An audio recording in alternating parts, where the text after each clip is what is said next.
talk about this? And I was like, oh, by all means. And that's when I really found out that out of 2,000 applicants that they sent out to talk, to have seminars or to talk, I was one of the only ones that actually stepped forward. I mean, there are that many people holding this down inside. And I think that's a big hurdle that we're really trying to get over right now. That's why the Alzheimer's Association is there. That's why all of this awareness type of stuff goes on, because we really need to get the word out to everybody about the disease itself. So. Wow. Yeah, good thing for the association, because that's crazy that they sent it out to so many people, and you were one of the only ones. Yeah, and that's it. There's just not that many that want to talk about it. So that's why I feel blessed, to for the Lord to look at me and say, okay, now you have a purpose in life. I went through life. I'm not telling you I was the best kid around. I had my fun growing up and everything like that. And like I said, I met Deb later in life, and you're mad, you're upset, you're very upset about all of this, and you want to put the blame on someone. If you're a Christian, if you're a religion like I am or something like that, well, of course I put the blame on God. I was like, why did you do this to me? Why are you doing this for me? And I came across with, and very selfishly, I looked at myself and I said, you are cursing me the rest of my life for what I did in my younger years. I just knew that's what it was. I just knew that what it was. I carried that burden with me for 2 years before my wife finally looked at me and said, you're looking at this wrong. She goes, I look at it as it was a blessing from God that I met you late in life for you to take care of me. Oh. I know, I almost tear up when I say that. But that was coming from her, which changed my life completely through that. Especially coming from her. And then I started to look at it as, this is, I went through life and never really had what I would consider a purpose in life. And then woke up one day and said, this is it. This is my purpose in life. This is what I'm supposed to be doing. So I really got on board with trying to spread the awareness of the disease. And I'll sit down and talk with anybody at any time about it. It doesn't matter to me, over a beer in a bar or at a meeting. It doesn't matter to me. I just feel that the word needs to get out more. Definitely. And I think more people, need to talk about it if they're in that situation, because when you bottle everything up and you're the only one dealing with it, and especially like you said, if you're the primary caregiver, I mean, there may be other family members, but they're never truly going to understand. Like you said, a lot of people, if they would meet your wife, they'd have no idea. Oh, yeah. If you met her today, you would have to spend time with her to know. But we're not nearly as progressed as some of the other people are. So when I talk to people and I talk to them, they'll look at me and they're like, well, you're not there yet. And I understand that. And that's what I'm trying to set myself up. Yeah, because it's going to be different. We've gotten lucky. Like I said, she was finally diagnosed in 2017. But the progressive has been slow so far. I'm 62. She was 62 when she got diagnosed with this. So like I said, that was a bit earlier in life than a lot of people want to associate Alzheimer's with. Definitely. And that's another thing that needs to be out there. Because I meet so many people, they're like, oh, well, I just thought that was an old person disease. Well, you know something? So did I. Yeah. Until this happened, so did I. I was on board with you. I did not know what it was or anything like that. But it's decisions as a caregiver that you'll have to make. Now through us, do you want me to just keep going? Yeah, go All ahead. right. Go ahead. I'm right here. I ramble sometimes. No, you're fine. You're fine. But so I really got on board with that. I knew that this was going to, and I didn't want her life to slowly go away for absolutely no reason whatsoever. I was not going to be one of those that was just going to sit there and just let this happen and watch it happen. So I wanted to get out and get the word out.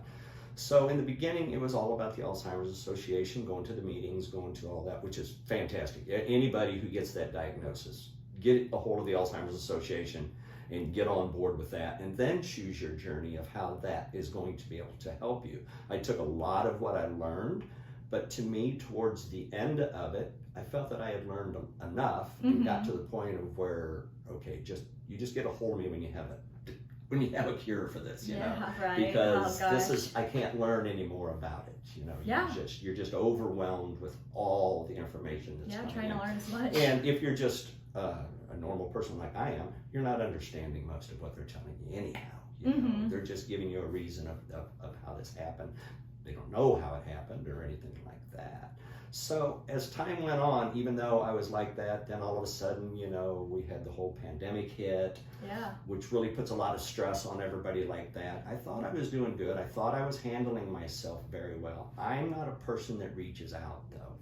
I'm one of the fix-it guys. I can hold this in. I can take care of this. I can fix all of this. I'm not going to the therapy classes. I just don't do that. It's just not where I like to open up in front of people. You'd so rather I not was do that person. And Mary, being a good friend now, was always pounding on me. Yeah, you need she's to go like, to these. You need to go. You need to go. You need to at least to see what's going on. Last night, I went to my first one. And they're fantastic. They're great. So I did learn a lot from being there. And that's everything awesome. like that. But what happened was by 2021, which was last year, I really felt, and I think a lot of people go through this, I really felt myself pulling back away from Alzheimer's, away from the association, away from anything that had anything to do with it. And I knew that I wasn't right in the head. I knew that my life was starting to change through the entire year. My anxiety was through the roof.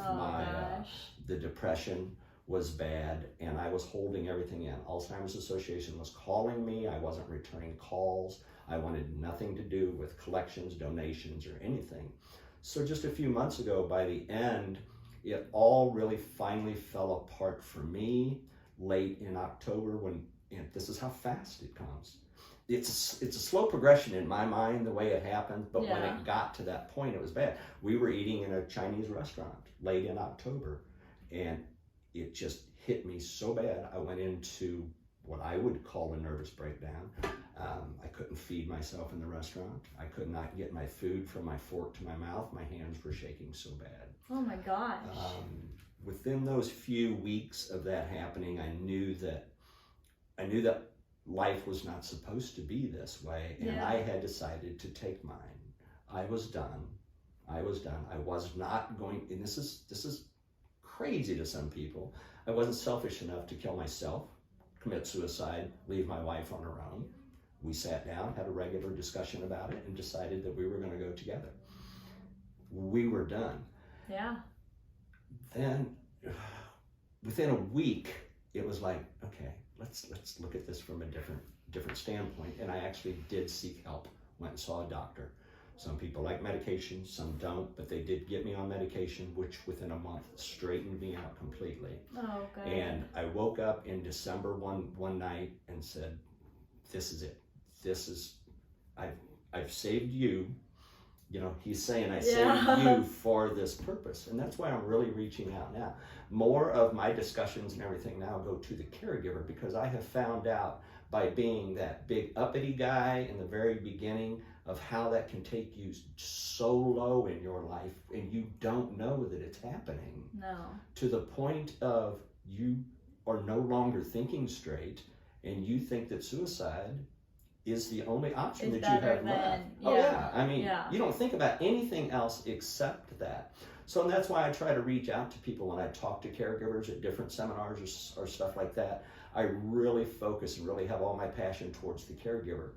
I'm trying to make the caregiver understand what they're getting ready to go through, definitely. All of those little outbursts that they're going to have with their loved one. It's okay. Yeah. That's okay to do that. You're human too. You feel guilty. Yeah. They're going to forget about it in 10 minutes. Don't worry about that. Oh gosh. That's going to be gone in 10 minutes. Yeah. But as a caregiver, you feel guilty. And even though within a couple of days that goes away, a small part of that guilt is just stacked in the back of your brain. And I just feel that just builds up over time. Most definitely. And it moves, for the caregiver, it moves as slow as it does for the patient with Alzheimer's. Yeah. And so those are things that you really have to watch out for. Yeah. With this as being a caregiver. And it's one of those things that, you can't pour from an empty cup. Right. You're pouring into everyone else. Exactly. No, you don't have anything left for you. Exactly and it's, and you hope that you have a very strong family tie. Yeah. You hope, because you need breaks. You just need to get away. You need to have those breaks sometimes. You're a human being. You can only answer the same question so many times in a span of an hour before you're going to lash out at someone about that. Because that's just in your DNA. That's what you're supposed to do. Exactly. It's not. We're all teachers down deep inside. We're all trainers. So So you want to be able to reach out to that person with Alzheimer's, and you get mad and you yell at it, and because you're wanting to get through to them, and then on the other side of it, you look at their eyes and you look at the blank stare, and then you realize you just got nothing of what I said. Nothing sank in. It's only made you feel worse. And then for me, the total anxiety and everything just starts to kick up. So what's the best bit of advice that you would give to someone dealing with this, someone in a situation? It's really hard to give advice. I don't like to give advice when I talk to people because everybody's journey through this is completely different. It's not even the same. Where this one person over here is all about being involved in the Alzheimer's Association, going to all the therapy classes, learning all of that type of stuff. That's their journey, and that's what's gotten them through. So when I go to talk, I let everyone know this is us. This is our journey. My journey is not going to fit your journey. That's a good point. But one of the most basic things is to just try to normalize it as much as you possibly can. Yeah. There's going to be a time, there's going to be those fights, it's going to be that type of stuff. You are going to feel so overwhelmed about what's happening. At that point, you step away. But that's what I was talking about earlier, when your first decisions, when you first start to get these diagnoses, and you first start to see how it is, you yourself as a caregiver will start to weigh yourself as to whether you are the person that's going to be able to do this. Yeah. If you're not, then you have to swallow that pride, step out of the way, let someone else do it. Because if you can't take care of yourself, or you're going to be angry the entire time about what's going on, you are no longer helping that person. No, you're making it a little bit worse. Just turn it over to a sister, turn it over to a brother, something like that. Unfortunately, on my end of it, that's it for me. I'm it. She has a mother who, once again, I built an apartment in the basement. 2017, she moved in with us. She had dementia, so I was trying to take care of both of them. Eventually, I got to a point where I can't do this. Okay? I know I can't do this. So you have to make that decision of actually putting a loved one in a home. Definitely. Which that's a whole nother program you could talk about for an hour, picking those out, doing this, trying to get your financials. Like you said earlier, you have to make that decision according to what you can do as a person. Right. But I think the best, like you asked me, just the best advice is to very early in the disease, you have to accept it, because there's no turning around. Yeah. Every day, they always ask me, how's Debbie? My answer is always worse today than she was yesterday. Because whether I see it or not, it gets worse every day. Definitely. So when they ask you that, how's Debbie today? Well, she's worse than she was yesterday, but she's doing fantastic. So you got to decide how you're going to take that early, number one. And then once you accept that, you definitely need to start very early getting your affairs in order, because you need that spouse or that loved one to be cognitive enough to understand what you're going through. Why are you taking things out of her name? Why are you moving money here? Why are you changing this? And you're doing that, setting yourself up for later. Yep. Later. So you're ready for everything before I think what happens is so many people go home, even if they have accepted it, that their loved one has Alzheimer's. I think they really just lay back because it's such a slow disease. Well, I'll get to that in a bit. I'll do that next time.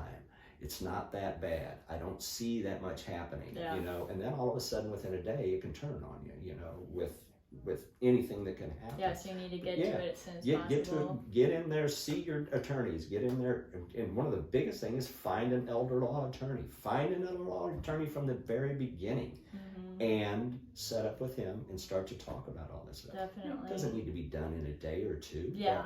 But it needs to be looked at it. Because that's the way you have to look at this disease. It's not turning back. It's not going to get better. Yep. There's nothing ever going to get better about the disease. We hope someday there will. Yeah. That's why we all donate to the Alzheimer's Association for all of their research that they're doing for us. And another thing I wanted to mention, when you give those dollars to the Alzheimer's Association, so many people think that all that money is just going to these doctors over here for research to find a cure for Alzheimer's disease. Yeah. What they don't realize is a portion of that does. A portion of that stays in your community to help people like me.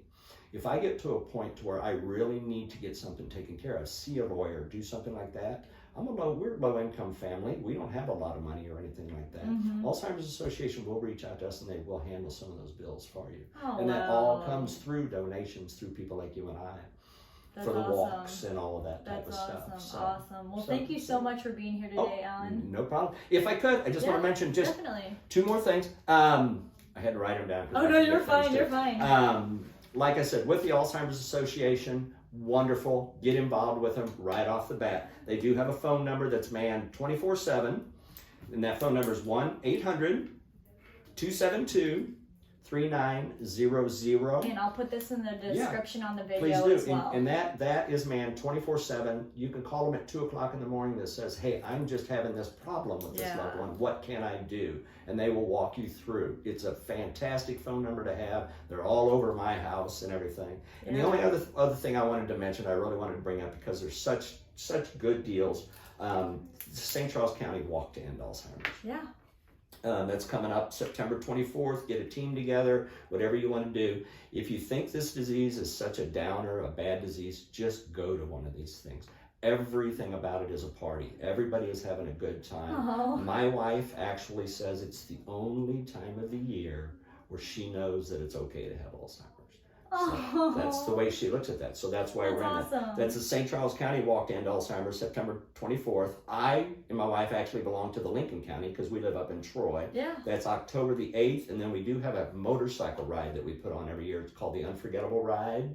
That's August the 27th. If you ride a motorcycle, don't have to ride a motorcycle. You can follow in the car and everything. Yeah. But it's a fantastic deal that Big St. Charles has gotten involved in. Okay. So many people getting involved in. We can have up to 125 motorcycles at these things, going from place to place, doing donations and giving stuff out. But that's August the 27th. I do want to bring those up. So. Awesome.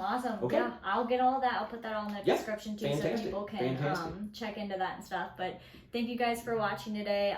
If this touched you or someone in your family, please reach out to the association so they can help. Like we said, it is, like you were saying, it's rough, but there are people out there who would love to help you. So thank you so much. No, thank you for having me, and I hope you have me back. So most definitely, I will. I'll give you all the updates and everything on Debbie as we go, but I just want everybody to know that we're doing okay. Definitely, we're doing okay. We're doing better than some. But we really want to. It's my passion to bring awareness. Yeah. So, okay. Well, thank you, Alan, and thank you guys. Have a good day. See ya.